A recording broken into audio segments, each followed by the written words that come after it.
ассалому алейкум бинандагони азиз. пахши навбати барномаи матрица манзури шумост. Нахуз зароси маркази барнома барои ҷавонон ки дар бораи хизматрасониҳои интернетӣ, гаджетҳо ва одамоне нақл мекунад ки ҳама инҳоро фикр карда мебароянду барои истифода бурдан пешниҳод менамоянд. Дар студия Илҳом Бобоев.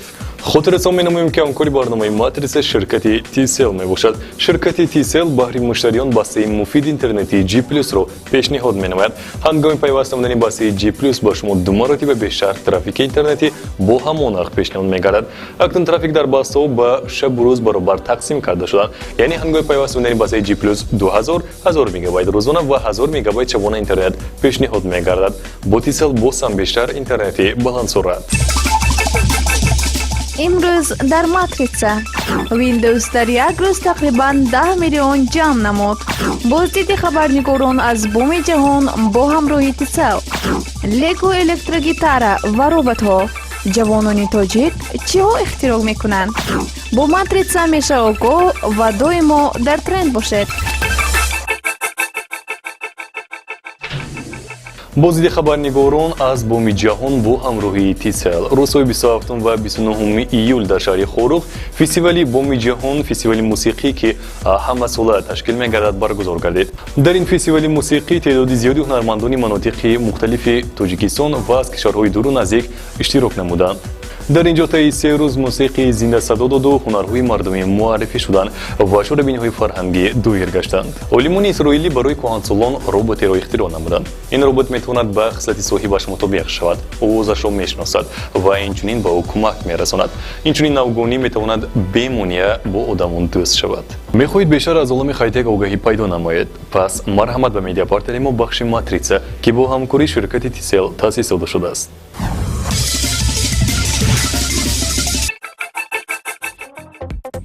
Windows дар як рӯз тақрибан 10 миллион ҷамъ намуд.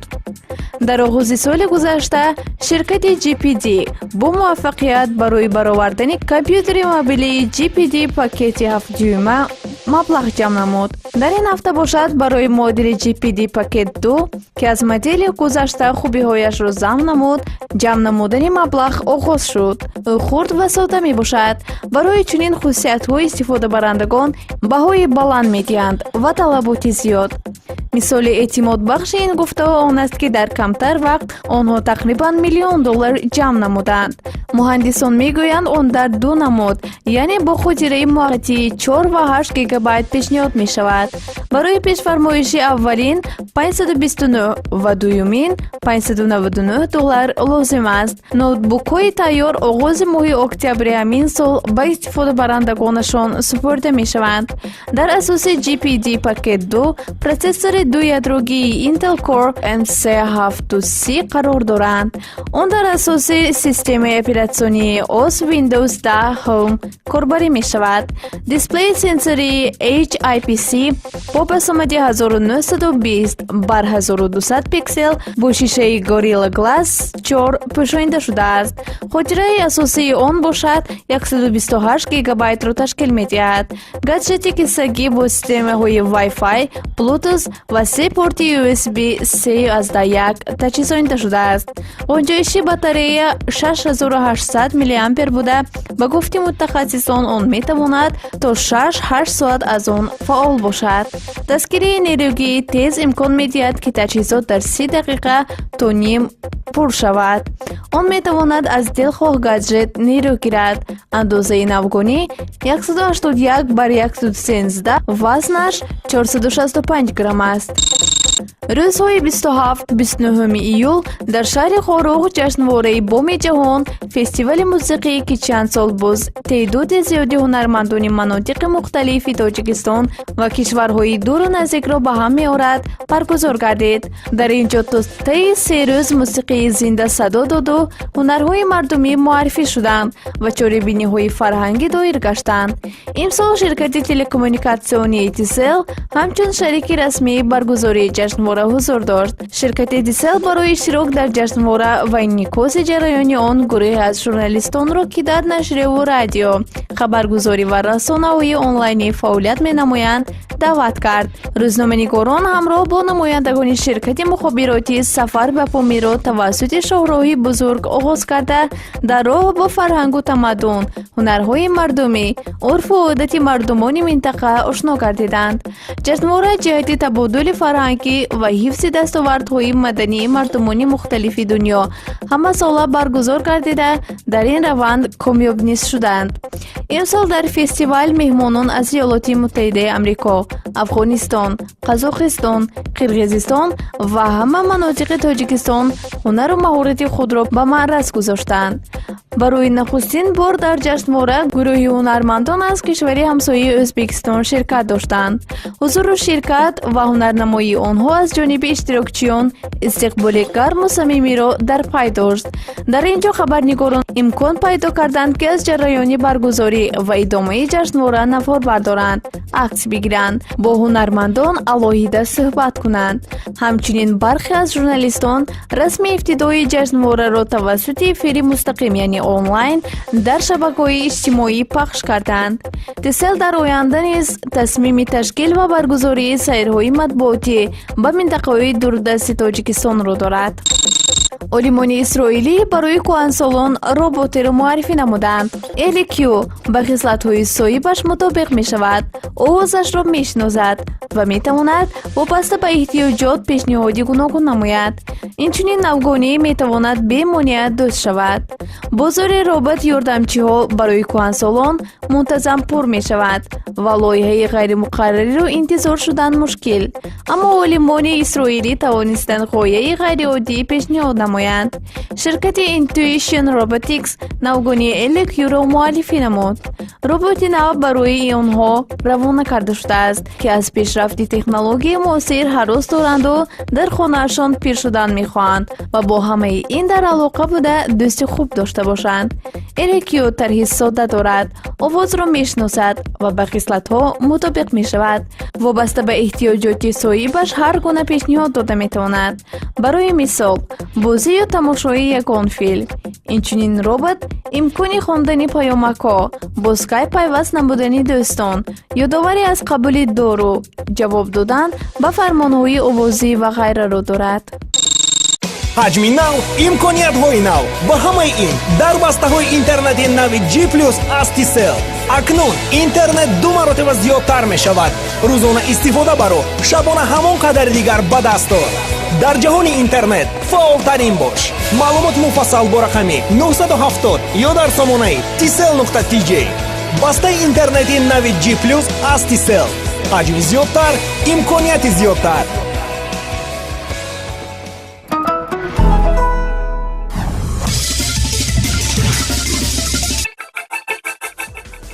тарзи дурусти истифода барои смартфон. албатта ба ғайр аз занг задан ва истифодаи интернет баъзан мо мехоҳем ки бо смартфони худ ягон амалро иҷро намоем, аммо намедонем ки чӣ тавр ба роҳат онро анҷом диҳем.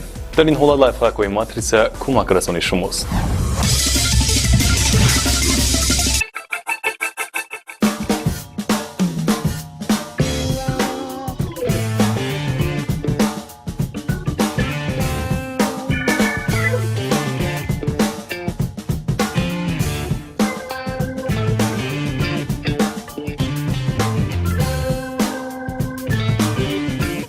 Смотри самые оригинальные лайфхаки для твоего телефона в нашем новом видео.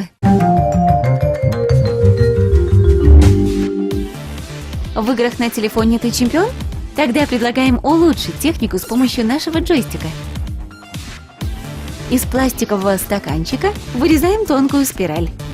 Закручиваем ее с помощью ножниц. Сматываем спираль в кольцо. Из вспененного упаковочного материала вырезаем небольшой кусочек. Придаем ему круглую форму, заворачиваем в фольгу и фиксируем уголок. Приклеиваем нашу шайбочку к пластиковой спирали. Обклеиваем ее по всему периметру. На небольшом расстоянии склеиваем остальные витки спирали между собой. У нас получилась двигающаяся кнопка. Сквозь витки спирали продеваем и закрепляем резинку. Вторую привязываем с противоположной стороны. Надеваем джойстик на телефон и фиксируем с помощью третьей резинки. Оригинальный гаджет может установить новые рекорды и перейти на другие уровни. Как же это неудобно держать телефон, пока смотришь видео. Уже рука затекла. Ничего, мы сделаем подставку для телефона из того, что под рукой. Используем подставку для нашей объемной картины. Ставим телефон. Его можно расположить как горизонтально, так и вертикально. И главное, руки теперь свободны. Можно и вкусняшку пожевать. Нет декоративной подставки? Сделаем ее из картона. На плотном картоне рисуем изгиб. Вырезаем. С помощью линейки сгибаем форму пополам. Обводим карандашом симметричный силуэт для второй ножки. Вырезаем до конца. Такую подставку очень легко сделать. И она отлично держит телефон. Картина может возвращаться на место. Телефон прекрасно себя чувствует в нашем картонном холдере. Я придумала кое-что получше. Мне нужны очки. Сделаем подставку из сложенных солнцезащитных очков. Ставим на них телефон. И делать ничего не нужно. Зачем усложнять жизнь? Тем более очки всегда под рукой, то есть на голове. Все гениальное просто. Хочешь почувствовать себя в мире будущего? Тогда скорее создавай 3D-голограмму на своем телефоне. На листике в клеточку чертим трапецию. Меньшее основание 1 см, высота 3,5 см, большее основание 6 см. От пластиковой папки отрезаем прозрачную часть. Переносим на нее рисунок трапеции. Передвигаем пластик так, чтобы следующая трапеция соединялась с предыдущей, боковой стороной. Обводим трапецию еще раз. Повторяем, пока не получим разорванный пятиугольник. Он состоит из 4 трапеций, соединенных боковыми сторонами. Вырезаем контур и внутреннюю часть. С помощью линейки сгибаем остальные линии. Крайние стороны склеиваем скотчем и получаем усеченную пирамиду. 3D-проектор для создания голографического изображения готов. Теперь осталось только загрузить в телефон специальное видео. Ставим проектор на экран, выключаем свет и наслаждаемся футуристическим эффектом.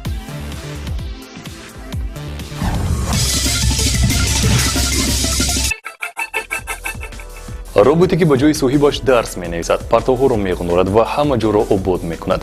Ин ҳама ихтирооти навҷавони тоҷик мебошад. навори ки айни ҳол баҳратон пешкаш месозем аз ярмаркаи Steam Fire Tajikistan гирифта шудааст. биёед бо ҳам тамошо мекунем.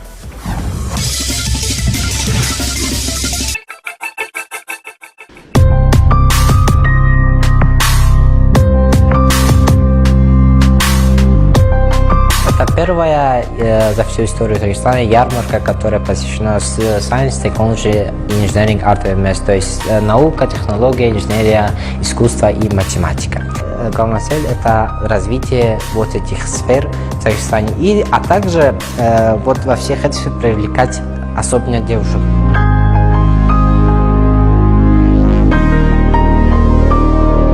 Это Lego электронная гитара. Она включает в себя один сенсор. Также он еще состоит из одного малого моторчика, с помощью которого мы регулируем частоту. Если мы ее включим и начнем вот так, она будет издавать вот такой звук. Чем мы ее ближе будем нести к себе, тем будет звук тоньше, чем дальше, тем тоньше.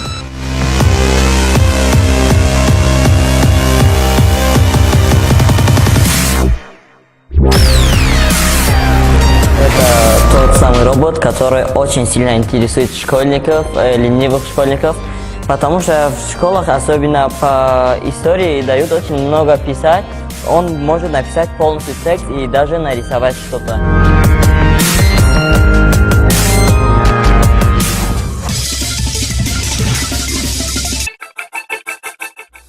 دوستان گرامی، در همینجا برنامه ماتریسا به پایان میرسد. اگر شما چیزی رو نفهمیدید و آن رو به اسمارتفونتون ثبت کرده نتوانید رو افتاده نشوید، همین معلومات رو در میده پارتلیتی روزبخش ماتریسا که با همکاری شرکت TCL تأسیس داده شده است جای دارد.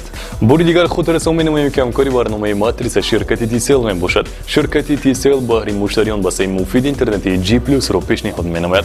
هنگام پیوست آمدن واسه G+ با شما 2 مرتبه بیشتر ترافیک اینترنتی با همون نرخ پیشنهاد می‌کردد. با TCL باز هم بیشتر اینترنتی بالانس دارد. نشر نوی برنامه ماتریسا رو شما میتونید تنها پس از یک هفته در همین روز و در همین وقت و ساعت تماشا نمایید. با شما بودم راوی برنامه الهام بابایف. خیر.